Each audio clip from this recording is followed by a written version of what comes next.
Assalamualaikum warahmatullahi wabarakatuh.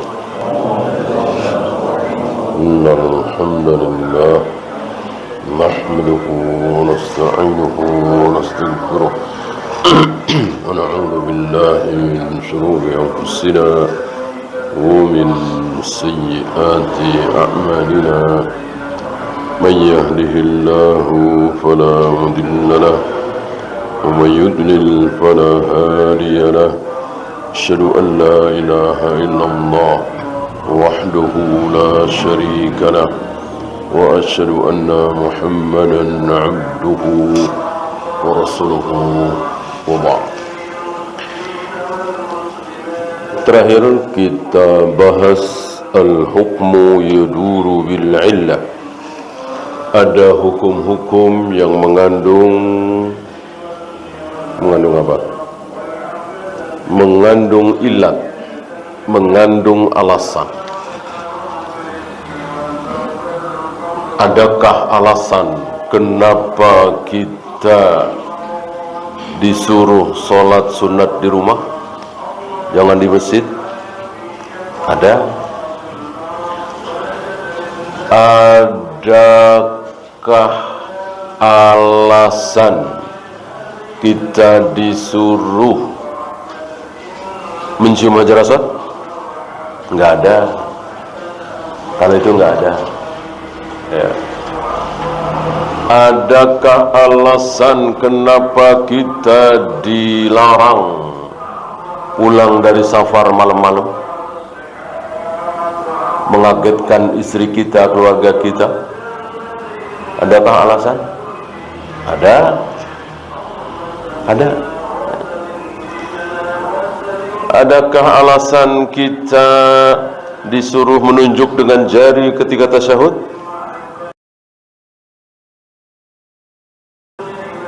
Jadi hukum itu ada yang mengandung alasan, ada yang tidak. Ya. Nah, kalau mengandung alasan, maka ketika alasan itu hilang, maka hukum juga ikut hilang. Ya. InsyaAllah udah kita bahas kemarin.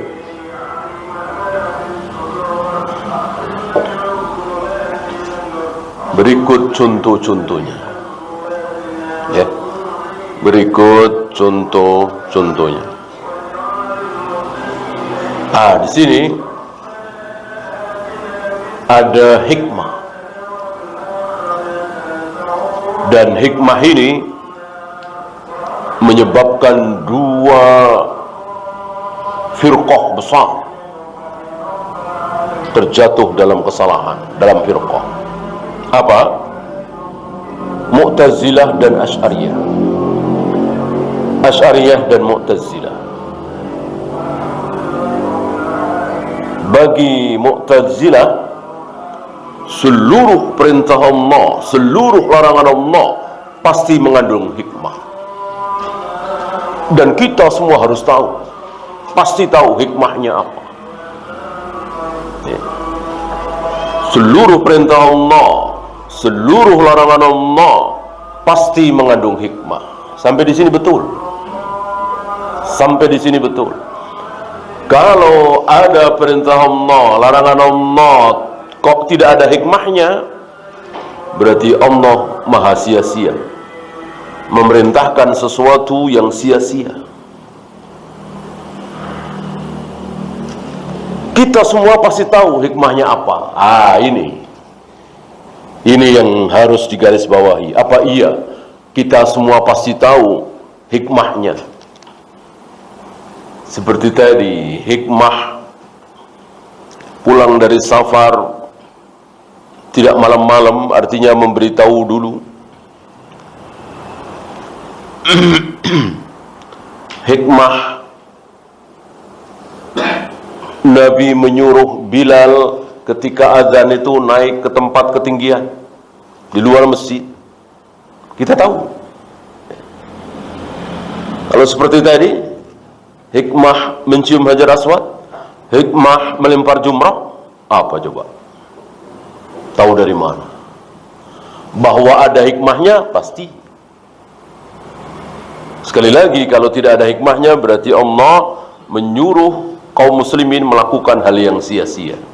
Nggak ada hikmahnya, kan sia-sia. Ya. Seperti kita banyak melakukan hal yang sia-sia. Ya. Ngobrol berjam-jam, begadang, walaupun tidak melakukan hal yang haram. Adakah hikmahnya? Tidak ada itu. Nah, kalau ada perintah Allah kok tidak ada hikmahnya, ya berarti Allah menyuruh kita melakukan hal yang sia-sia. Wudu sia-sia, tayamum sia-sia, rukuk sujud sia-sia, karena tidak mengandung hikmah. Inilah Mu'tazilah. Kesalahannya di sini, bahwa manusia harus tahu, pasti tahu. Tahu dari mana? Tahu dari mana? Nggak usah kita, para ulama, Imam Syafi'i, Imam Bukhari yang tahu hikmah melempar jumrah apa, hikmah mencium hajar aswad apa, hikmah menunjuk dengan jari ketika tasyahud apa. Emang tahu, bahkan Nabi juga tidak tahu. Kalau tahu tentu Nabi sampaikan. Menggerakkannya ada, bahwa satu gerakan itu, jarimu ketika tasyahud itu menyakitkan syaitan, asyaddu ala syaitan minal hadid, daripada, lebih sakit daripada syaitan itu dipukul dengan besi. Ya, menunjuknya gitu. Salam ke kanan, salam ke kiri, kita tidak tahu, tapi pasti ada. Kalau tidak ada, sekali lagi Allah menyuruh hambanya melakukan sesuatu yang sia-sia. Inilah sebuah kesalahan. Sebaliknya Asy'ariyah meyakini bahwa seluruh perintah Allah, seluruh larangan Allah nggak ada hikmahnya. Jadi ketika Allah menyuruh kita tawaf, menyuruh kita sa'i, ya memang Allah maunya kita melakukan itu, sami'na wa ata'na. Ada apa di balik itu? Nggak ada apa-apanya. Ya, nggak ada hikmahnya. Inilah dua firqah sesat, keliru dalam memahami hikmah. Ahlus sunnah wal jamaah berdiri di tengah-tengah.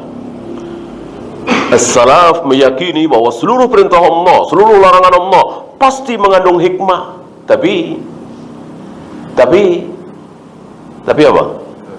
Ada yang kita ketahui, ada yang tidak. Perintah zakat kita tahu apa hikmahnya. Perintah sedekah, perintah berbakti kepada orang tua, perintah menutupi aib sesama, apalagi istri dengan suami, suami dengan istri, saling menutupi aib mereka masing-masing, karena yang paling tahu aib seseorang adalah istrinya atau suaminya. Nah, kita tahu apa itu hikmah. Ya. Tapi berwudu, tayamum, baca bismillah ketika mau makan dan seterusnya, apa hikmahnya? Ya. Makan minum harus dengan tangan kanan, tidak boleh dengan tangan kiri. Apa hikmahnya? Apa bedanya kanan dengan kiri? Apa bedanya? Nggak ada bedanya. Bagi orang kafir nggak ada bedanya, kanan dengan kiri. Ya. Disinilah Ahlus sunnah wal jamaah selalu berdiri di tengah-tengah, di antara dua kelompok firqah yang sesat. Khawarij mengatakan pelaku dosa besar kafir. Murji'ah mengatakan sebesar apapun dosa seseorang tidak mempengaruhi imannya. Satu terlalu ke kiri, satu terlalu ke kanan. Ahlus sunnah berada di tengah-tengah. Khawarij membenci Ali bin Abi Thalib. Syiah Rafidah mendewa-dewakan, bahkan menyembah Ali bin Abi Thalib. Ahlus sunnah wal jamaah berdiri di tengah-tengah. Qadariyah meyakini bahwa takdir itu ciptaan manusia. Takdir itu bukan maunya Allah. Jabariyah mengatakan manusia itu dipaksa oleh takdir. Manusia itu seperti kapas yang diterbangkan angin, nggak punya kehendak. Semuanya adalah kehendak Allah. Robot, istilah kita. Ahlus Sunnah wal Jamaah dalam hal ini berdiri di tengah-tengahnya, dan begitu seterusnya. Ya.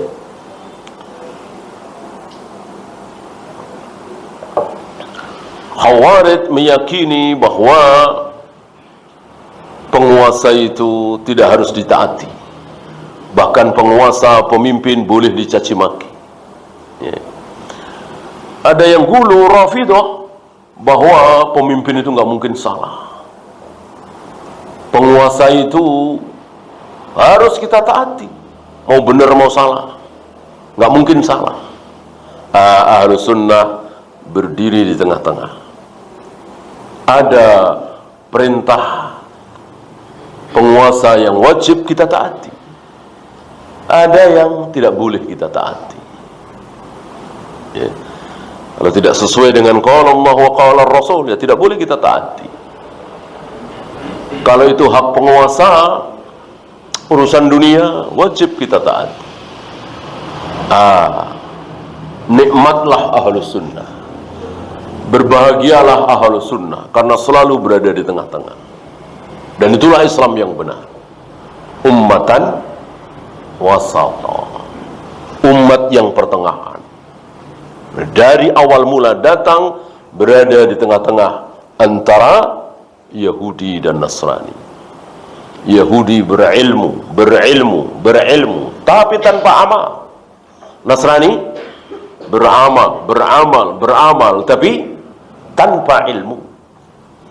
Islam datang membawa ilmu, kemudian ilmu itu diamalkan. Inilah Ahlus Sunnah.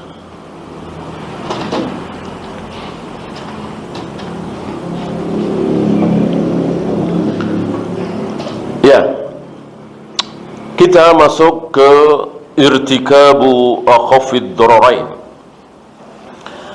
mengambil mudarat yang lebih ringan ketika terjadi sesuatu yang kita tidak bisa hindari, dan itu adalah mudarat, dan itu adalah dosa, dan itu adalah haram, tapi nggak bisa dihindari, tidak bisa dihindari.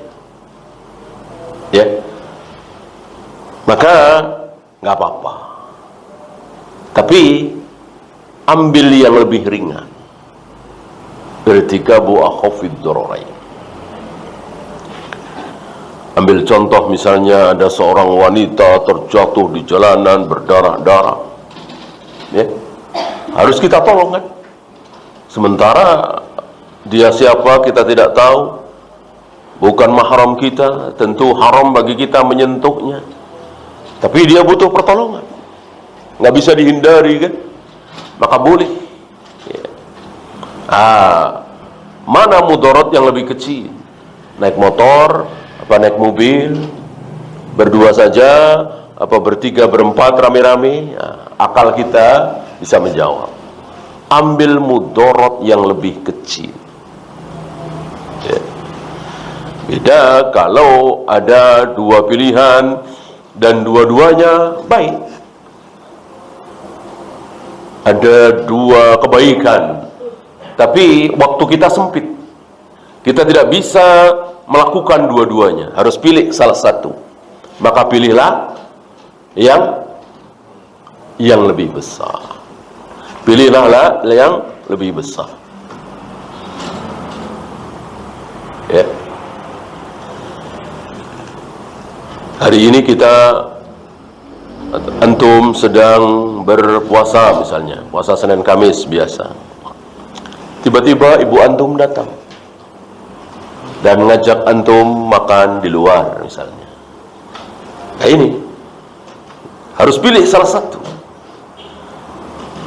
Ibu tentu nggak mau kan makan sendirian, tentu harus ditemani sama antum.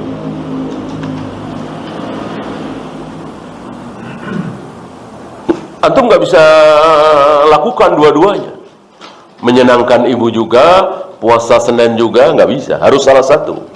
Kalau antum melanjutkan puasa Senin, antum mengecewakan ibu. Maaf bu, nggak bisa, saya lagi saum.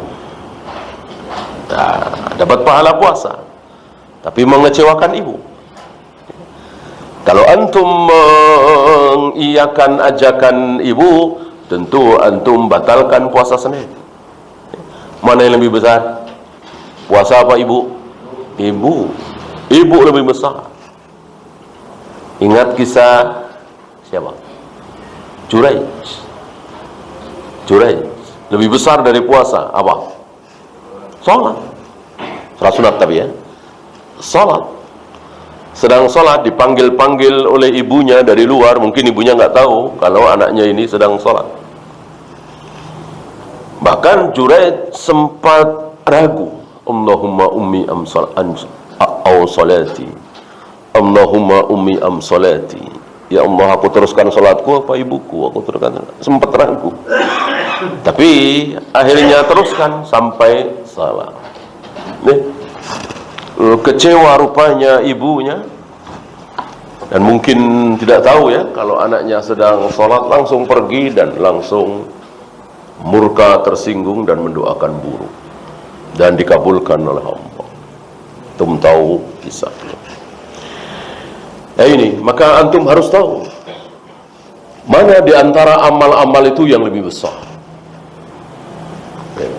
mana di antara dosa-dosa itu yang lebih kecil. Antum pilih. Kalau dosa, pilih yang lebih kecil. Kalau pahala, pilih yang lebih besar. Dan ini butuh ilmu ya. Ada yang mengatakan kita mencoblos ikut pemilu itu mudarat, ikut-ikutan demokrasi ya. Tapi kan ini lebih ringan, lebih kecil daripada kita tidak mencoblos. Kalau kita tidak mencoblos, nanti yang jadi pemimpin atau presiden atau gubernur atau wali kota yang buruk. Makanya kita harus ikut nyoblos ya. Ini kalimat apa? Ini kalimat sombong. Kalimat sombong. Di mana letak sombongnya? Dia meyakini bahwa pilihan dia itu pasti bagus. Apa enggak sombong? Ya. Oh, kalau kita nggak milih, nanti yang jadi pemimpin yang buruk. Gitu ya. Kalau kita milih, nanti yang jadi pemimpin yang baik. Berarti pilihan antum pasti benar dong. Pasti lebih baik. Sombong kan? Kita lihat hari ini. Ada yang nyoblos, milih seseorang 5 tahun yang lalu, 4 tahun yang lalu, sekarang nyesel yang pada milih. Ada nggak? Banyak. Berarti kan bisa salah pilihan itu. Lah, kirain saya jujur, amanah.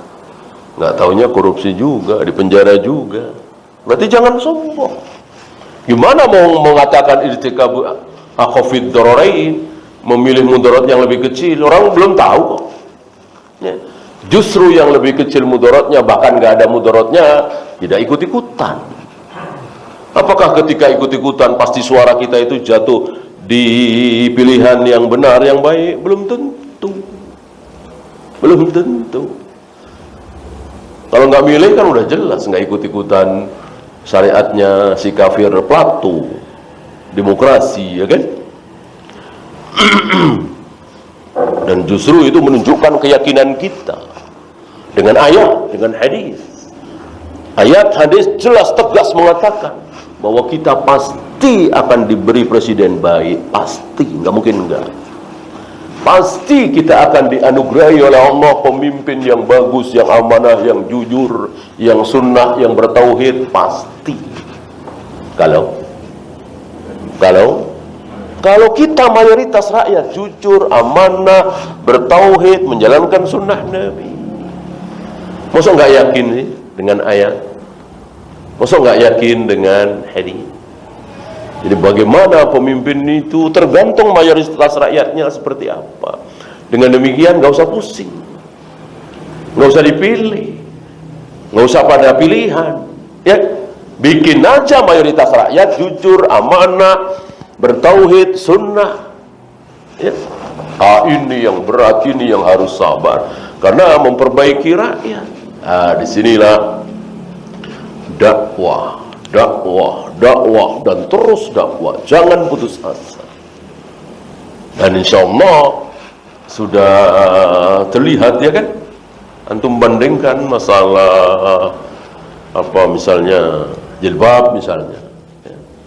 Tahun 80-an antum tahu bagaimana jilbab, ya. Bahkan menjelang tahun 90-an, tahun 80-an apalagi, ya. SMA pakai jilbab, mahasiswi aja pakai jilbab, gempar. Sekarang walillahilhamd, ya, justru yang nggak pakai jilbab malu, ya, bahkan nonton konser juga pakai jilbab, ya kan, sekarang, ya kan. Ya, jilbabnya bagus, ya. Jangan bilang percuma, nggak boleh, ya.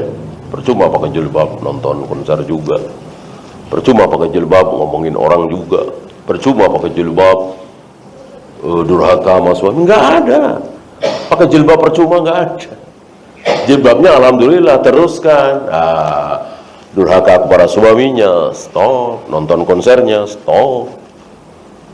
Ya, main TikToknya, stop. Gitu.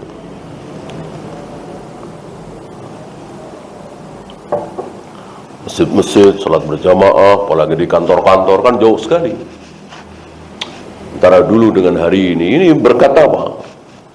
Berkat apa? Kalau antum tahu, saya kira tahu lah, ya. Berkat apa? Berkat adanya partai-partai Islam. Kalau ada yang ngomong begitu, antum percaya nggak? Oh, nih kan, alhamdulillah partai-partai Islam banyak, hanya banyak pakai jilbab. Saya kira antum nggak percaya. Ya, lalu dilihat pakai kasat mata, bukan. Apa hubungannya partai Islam dengan maraknya jilbab? Nggak ada. Maraknya jilbab itu karena dakwah, terus dakwah. Ya. Para khotib di mimbar-mimbar, dari masjid ke masjid, mereka sampaikan wajibnya jilbab. Yang ini tidak disampaikan di tahun 70-an, 80-an. Membaik, kan? Sudah mulai berbondong-bondong meninggalkan bank ribawi, asuransi, judi. Sudah banyak ini, ya. Alhamdulillah. Terus dakwah sunnah, terus dakwah tauhid, terus. Ya, kalau nanti tiba satu masa di mana kuburan keramat sepi, dukun-dukun nggak laris, jimat-jimat nggak laku, berharap kita bid'ah sepi, ya. Yang jualan batu nisan gitu kan, nggak laku lagi, ya. Jualan yasin, tahlil, nggak laku lagi. Berharap kita. Sekarang nggak laku, apa masih laris?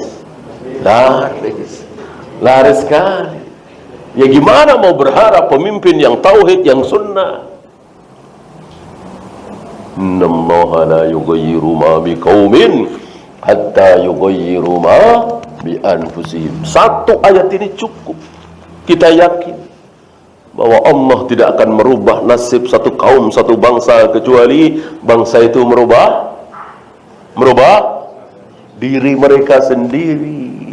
Hatta yughayyiru ma bi anfusihim. Bukan hatta yughayyiru ma bi hukamihim.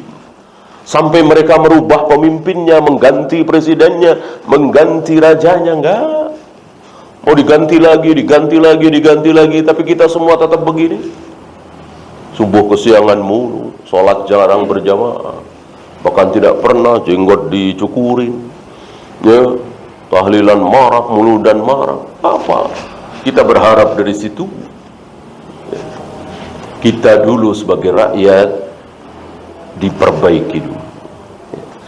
Maka para nabi, para rasul diutus oleh Allah.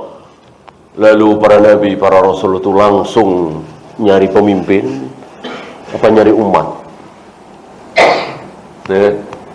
Para nabi, para rasul yang diutus oleh Allah Para nabi itu langsung mendatangi pemimpin-pemimpin raja-raja, apa mendatangi umat. Umat bukan pemimpin. Ya. Maka stop.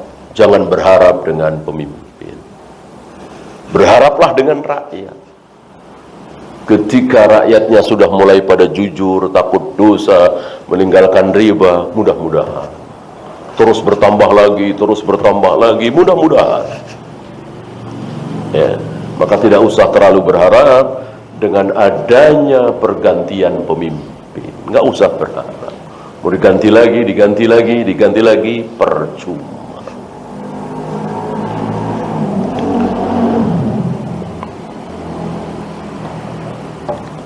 Masih ingat ketika Ali bin Abi Thalib dikritik oleh sebagian rakyatnya, kenapa kepemimpinan Anda tidak sebaik kepemimpinan Abu Bakar dan Umar?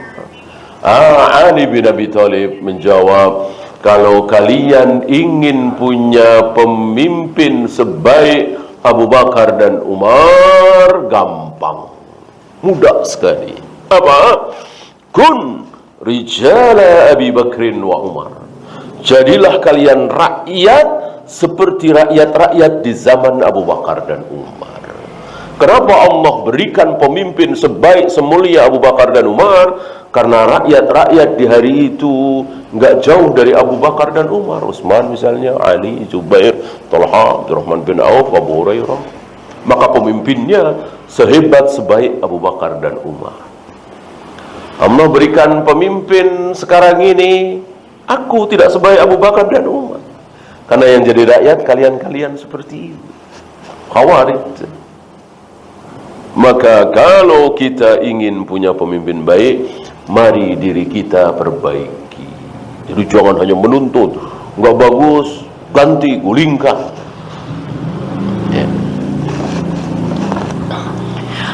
Ya, kita lanjut. Man istajala bi syai'in qabla awanihi uqiba bi hurmanihi. Barang siapa yang tergesa-gesa ingin mendapatkan hasil sebelum waktunya, qabla awanihi, mestinya Desember nih baru bisa dipetik, ini nggak sabar, September udah metik, ya. Mestinya 2 jam lagi ini nggak sabar, udah langsung dimasak, udah langsung dimakan. Pokoknya dia buru-buru. Belum waktunya dia buka cabang. Dia udah buka cabang di mana-mana. Buru-buru, belum waktunya. Maka apa? Uqiba bihurmanihi. Dia akan dihukum oleh Allah. Apa hukumannya?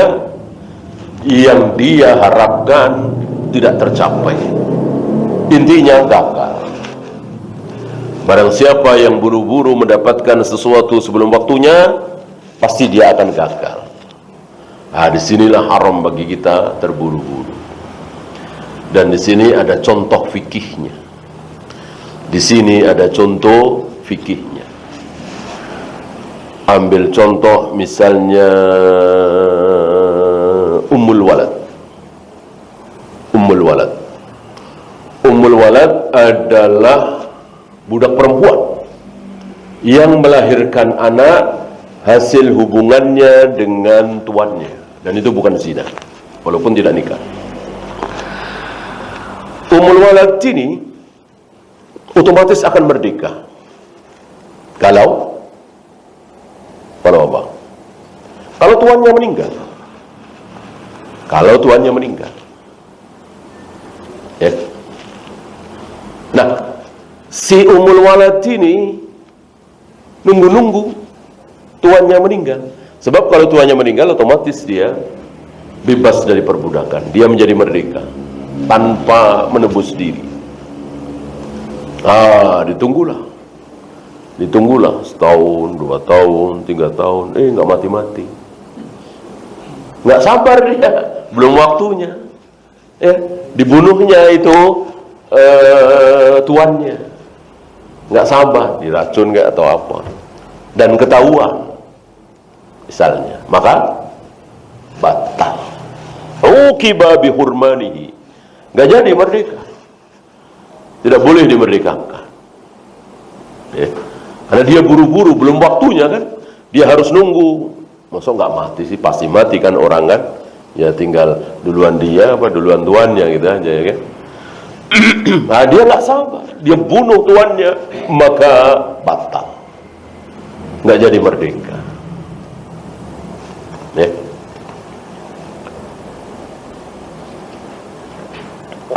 Termasuk anak yang membunuh ayahnya. Termasuk anak yang membunuh ayahnya. Dapat waris nggak? Anaknya yang bunuh? Nggak dapat. Karena dianggap buru-buru. Walaupun niatnya beda. Ya, niat kan nggak bisa, ada yang tahu. Ya.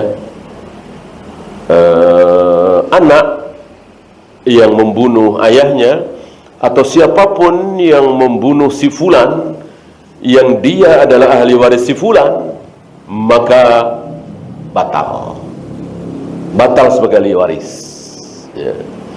Waris kan bukan cuman ayah ke anak, ya. Ada juga abang ke adik atau adik ke abang, suami ke istri, istri ke suami.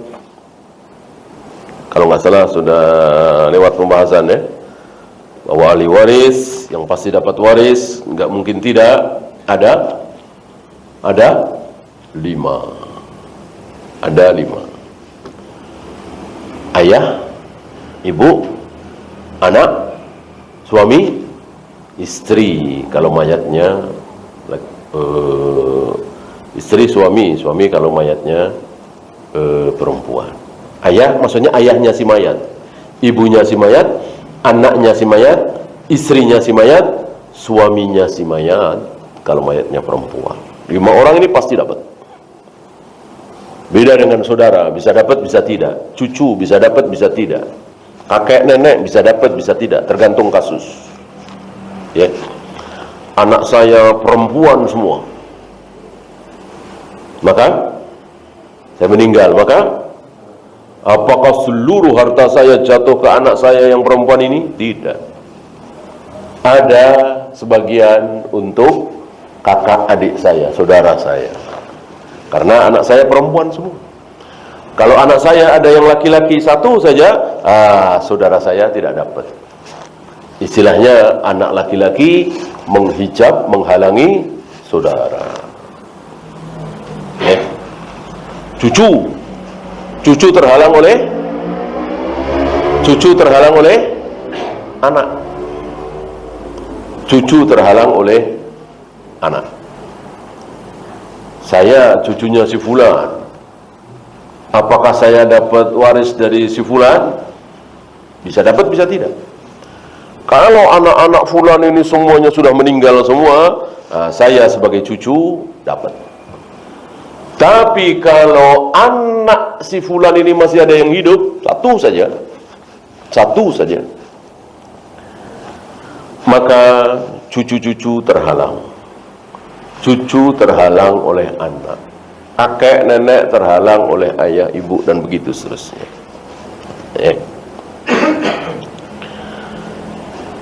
Termasuk wasiat. Wasiat seperti itu, ada contoh wasiat. Jika saya meninggal, berikan mobil ini untuk si fulan. Itu wasiat kan begitu. Ini halal, ini boleh, itu disebut wasiat. Dengan syarat mobil tersebut tidak lebih dari 1/3 harta saya. Kalau harta saya cuma 100 juta, sementara mobil itu harga 50 juta, nggak boleh, ini kan separuh. Maksimal 1/3. Dan si fulan tersebut harus bukan ahli waris saya. Kalau si fulan itu ahli waris saya, anak misalnya, istri misalnya, saudara misalnya, karena saya nggak punya anak atau anak saya perempuan semua, nggak boleh. Ya. Jadi wasiat itu tidak boleh diberikan kepada ahli waris.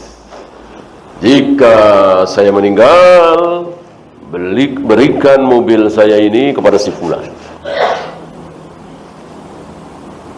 catat, ya, tanda tangan, materai apalah itu urusan dunia, ya. Ada saksi, ada bukti. Nah, si fulan seneng nunggu-nunggu saya mati, ya, karena mau dapat mobil, kata saya. Ditunggu-tunggu, saya nggak mati-mati, ya, dia bunuh saya, maka batal. Ya. Ini masuk di kaidah ini. Man istajala bi syai'in qabla awanihi uqiba bi hurmanihi. Barang siapa yang terburu-buru ingin mendapatkan hasil sebelum waktunya, maka Allah akan hukum dia dengan tidak mendapatkan hasilnya. Saya kira ini bukan cuman contoh-contoh fikih, contoh-contoh akhirat, contoh-contoh hukum Islam. Dalam kehidupan sehari-hari pun kita lihat seperti itu. Ya.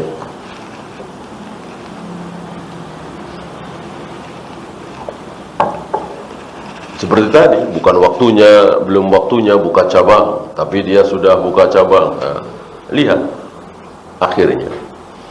Belum waktunya dipanen, tapi dia nggak sabar karena cabai sedang mahal, ya. Padahal usia panen masih sebulan lagi, dia nggak sabar. Malah busuk misalnya. Nah, belum waktunya nikah lagi, ya. Dia buru-buru, ya. Gimana mau nikah lagi? Kontrakan 4 bulan belum dibayar misalnya, ya kan? Dia buru-buru. Maka terjadi keburukan di situ. Maka dalam kehidupan sehari-hari, dalam masalah fikih dan seterusnya, ingat kaidah ini. Jangan buru-buru. Ya. Jangan buru-buru. Al-ajalatu minasyaitan. Buru-buru itu dari syaitan. Bahkan buru-buru mau sholat boleh nggak? Buru-buru mau sholat tidak boleh dengan lari, ya. Buru-buru nasi dengan lari. Saf sudah rapat, jamaah sudah mulai, antum tidak mau ketinggalan, antum masuk masjid, ya, takut imam keburu ruku, antum lari, haram, tidak boleh. Alaikum bisakinati wal waqar, kata Nabi. Wajib bagi kalian pelan, nyantai, ya. Abu Bakrah ditegur oleh Nabi SAW karena lari terengah-engah, ya. Dan Nabi tahu, ya. Nah, salah satu mukjizat Nabi apa? Masih ingat? Dengan punggung beliau saat beliau mengimami salat, beliau bisa melihat, bisa tahu para makmum. Ini salah satu mukjizat yang Allah berikan kepada Nabi sallallahu alaihi wasallam. Ya. Maka keadaan Abu Bakrah itu tahu. Ya. Dan ini pelajaran fikih, sedikit pelajaran fikih, bahwa ketika seorang makmum mendapati rukuknya imam, maka sudah dapat 1 rakaat apa belum? Sudah dapat. Walaupun belum baca Al-Fatihah, orang sudah rukuk, sudah dapat 1 rakaat. Mana dalil tadi Abu Bakrah? Abu Bakrah ditegur oleh Nabi karena lari menuju shaf, bukan karena salam. Kok ikut salam? Ya, kan itu rukuk pertama. Rukuk pertama. Nabi dan para sahabat yang lain salam, Abu Bakrah ikut salam. Ini tidak ditegur oleh Nabi. Nah, dari sini keluar hukum bahwa ketika kita mendapati imam ruku, maka sudah dapat 1 rakaat. Kan ada syubhat, sebagian saudara-saudara kita nggak dapat baca Al-Fatihah saja, ketinggalan 1 rakaat. Dan ada yang berpendapat seperti itu. Begitu berdiri, baru baca Bismillah, kok imam ruku, ya langsung ikut ruku, tambah 1 lagi. Jelas ini salah. Jangankan ikut berdiri, ikut rukuk saja sudah dapat 1 rakaat. Mana dalil tadi Abu Bakrah? Ya. Dan satu lagi, bahwa Abu Bakrah rukuk sebelum sampai saf. Karena kalau nunggu sampai saf, barangkali Nabi sudah buru-buru i'tidal.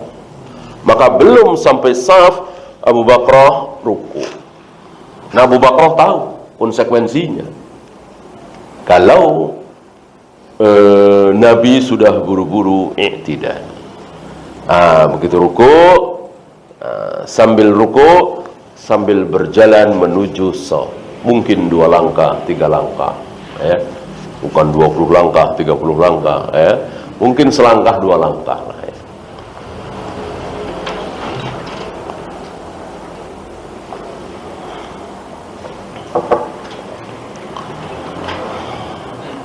Dan lain-lain banyak sekali, ya.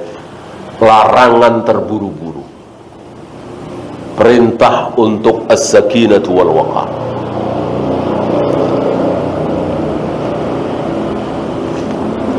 Antum bedakan antara terburu-buru dengan bersegera. Bedalah, ya, antum tahu. Menyegerakan berbuka saat maghrib datang, saat matahari baru saja tenggelam, baik apa buruk? Matahari tenggelam berarti sudah maghrib, kan? Lalu bersegera minum, makan kurma, baik apa buruk? Baik, baik. Oh, tunggu dulu biar aman 5 menit dah, 7 menit dah. Ini malah nggak baik, malah nggak baik. Maka itu tidak disebut sebagai buru-buru, ya. Kalau jam 5 udah makan kurma, itu buru-buru, ya. Setengah 6 udah ngopi, itu buru-buru, ya. Apalagi sebelum asar. Beda, ya, bersegera dengan buru-buru. Ada hal-hal yang dianjurkan, disunahkan untuk bersegera, disegerakan. Salah satunya tadi, berbuka puasa. Maka menundanya walaupun semenit, 2 menit tidak baik. Segera, ya. Berbeda dengan sahur. Sahur jangan bersegera, ya. Jangan masih jam 2, setengah 3 atau jam 3 sudah sahur. Ini bersegera tidak baik. Justru sahur dilambatkan. Mungkin 10 menit sebelum subuh, mungkin 15 menit sebelum subuh. Ya, sahur kan makan apa sih, ya? Paling 5 menit, 7 menit selesai lah, ya. Apalagi yang disunahkan, dianjurkan untuk bersegera, menikahkan anak. Menikahkan anak perempuan tentunya, ya. Laki-laki kan tidak perlu dinikahkan. Yang dinikahkan kan perempuan. Yang butuh wali itu kan perempuan. Kita para wali, para ayah, diancam oleh Nabi ketika kita menunda, padahal sudah mau sama mau, bahkan menolak, ya. Idza ja'aka rajulun salihun, jika datang kepadamu seorang laki-laki saleh untuk menikah, mau sama mau, kok engkau halangi, engkau tidak nikahkan, padahal sudah mau sama mau. Berarti khitab ini, ancaman ini buat wali, ya. Kok engkau tidak nikahkan, maka akan terjadi satu fitnah di muka bumi. Ini ancaman buat para wali, para kita, para ayah, ya. Bukan ancaman buat si akhwat, gitu. Antum jangan curang ngelamar akhwatnya nggak mau, bawakan hadis ini, ya. Akan terjadi satu fitnah di muka bumi kalau kamu nggak terima saya. Saya pernah dengar itu, ikhwan yang begitu, itu curang, atau mungkin dia nggak paham, ya. Dikiranya itu ancaman buat si akhwat. Bukan, itu ancaman buat ayahnya si akhwat, walinya. Kalau akhwatnya mau, ikhwannya mau. Kok walinya nggak mau? Mungkin karena kerjaannya belum jelas, belum mapan, belum punya mobil, belum punya rumah. Maka akan terjadi satu fitnah di muka bumi, ya. ancaman buat para wali, bukan buat Allah.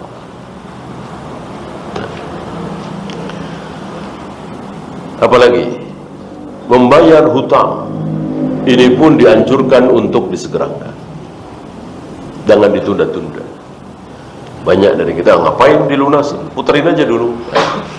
Ngapain dilunasin, pakai aja dulu. Jangan, ini penyakit. Jadikan kita hidup tidak punya hutang. Ini nikmat, ini bahagia, insya Allah. Ya. Siang malam Nabi memohon kepada Allah, min ghalabatid dain, Allahumma inni a'udzubika min ghalabatid dain. Aku berlindung kepada Engkau ya Allah dari terlilit hutang. Bolehkah berhutang? Boleh. Untuk sesuatu darurat, kita hidup di muka bumi, banyak sesuatu yang kita tidak duga-duga. Boleh berhutang, terpaksa. Bukan kemudian dijadikan apa ya, ini udah lunas, apalagi ya, nyari-nyari gitu, nyari-nyari, ini udah lunas, ini motor udah lunas, ini udah lunas, apalagi ini, kayaknya harus punya utang gitu, nanti cicil tiap bulan. Itu terjadi riba kan dari situ, awalnya dari situ. Kemudian menguburkan mayat, ini pun dianjurkan untuk bersegera. 5 jam dari meninggal, bagus. Bisa 4 jam dari meninggal, lebih bagus. Bisa 3 jam dari meninggal, lebih bagus. Bisa 1 jam setelah meninggal, bagus, lebih bagus lagi. Ya, lebih cepat, lebih bagus. Wallahu a'lam. Ya, itu saja. Ada pertanyaan, silakan.